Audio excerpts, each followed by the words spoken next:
2002년 부산에서 한 여성이 사라졌다. 거액 4천만 원을 들고 남자를 만나러 간 직후였다. 그리고 2003년 또 한 명, 2004년 또 한 명, 모두 여성, 모두 돈, 모두 같은 남자와 만난 뒤 사라졌다. 그 남자의 이름은 홍씨. 덤프트럭을 사서 같이 사업을 하자며 돈을 모아오라고 했고, 그 후 그녀들은 흔적 없이 사라졌다. CCTV에는 찍혀 있었다. 여성이 그의 차에 타는 모습. 그러나 내리는 모습은 없었다. 경찰은 홍씨를 압박했다. 당신이 마지막 목격자다. 하지만 홍씨는 말했다. 난 모른다. 그냥 돌아왔다.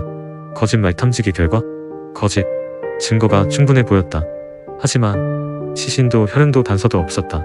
결국 그는 차량 번호판 훼손죄로만 징역 2년. 그리고 지금은 행방이 묘연하다. 그 후 13년, 2019년 또 한 명의 여성이 실종된다. 같은 방식, 같은 패턴, 같은 지역. 하지만 법은 말한다. 기소할 수 없다. 6명, 돈, 그리고 같은 남자. 이 사건은 아직 끝나지 않았다. 다음 사건 사고 영상이 궁금하다면 마즈레터 채널을 구독해주세요. 1991년 9월 1일 대전 세천동 야산. 벌초하던 남자가 풀숲 아래 몸통만 남은 시신을 발견합니다. 근처에서 팔, 다리 한쪽씩 추가 발견. 하지만 머리, 손, 발, 가장 중요한 부분은 어디에서도 찾을 수 없었습니다. 시신은 말끔히 씻겨 있었고 범인의 흔적은 단 하나도 없었죠. 다음 날 한 여인이 말합니다. 그 시신, 제 남편입니다. 경찰은 체격이 다르다며 부정했지만 국과수 감식 결과 남편 김용일이 맞았습니다. 부채, 복잡한 인간관계, 동기는 무궁무진했지만 범인은 끝내 단 한 번도 드러나지 않았습니다. 그리고 50일 뒤 고속도로 아래서 발견된 왼쪽 다리 한 조각. 그게 마지막이었습니다. 토막난 퍼즐, 완성되지 않은 진실. 대전 토막살인은 지금도 미제입니다. 다음 사건 사고 영상이 궁금하다면 마즈레터 채널을 구독해주세요. 열쇠를 꽂고 집안에 들어서는 순간 당신을 맞이하는 건 따뜻한 가족의 미소일까요? 아니면 차갑게 굳어버린 시신일까요? 1993년 서울 용산구. 연락이 닿지 않던 여성을 찾기 위해 친척이 집을 방문했습니다. 현관문을 열자 집안은 깔끔하게 정리돼 있었죠. 하지만 방 안에는 목이 졸려 숨진 여성이 발견됩니다. 그녀는 30살이간 넘은 미혼 여성이었고 특별한 원한 관계도 없었습니다. 경찰은 강도 살인을 의심했지만 도난당한 물건은 거의 없었습니다. 오히려 범인이 집안에서 머물렀던 흔적만 남아있었죠.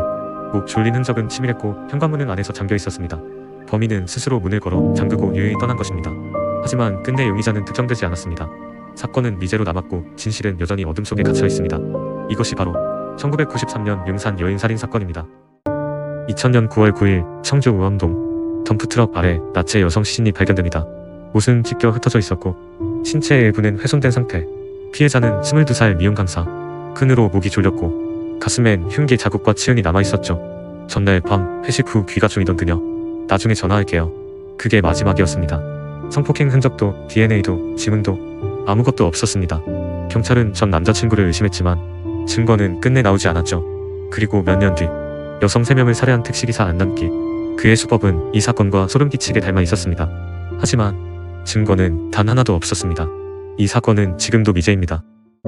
1996년 8월 9일 새벽 5시 20분 서울 잠실 1파출소 근무 중이던 조성호 경사가 피를 흘린 채 쓰러져 있었습니다. 머리는 둔기에 20번 넘게 맞은 흔적.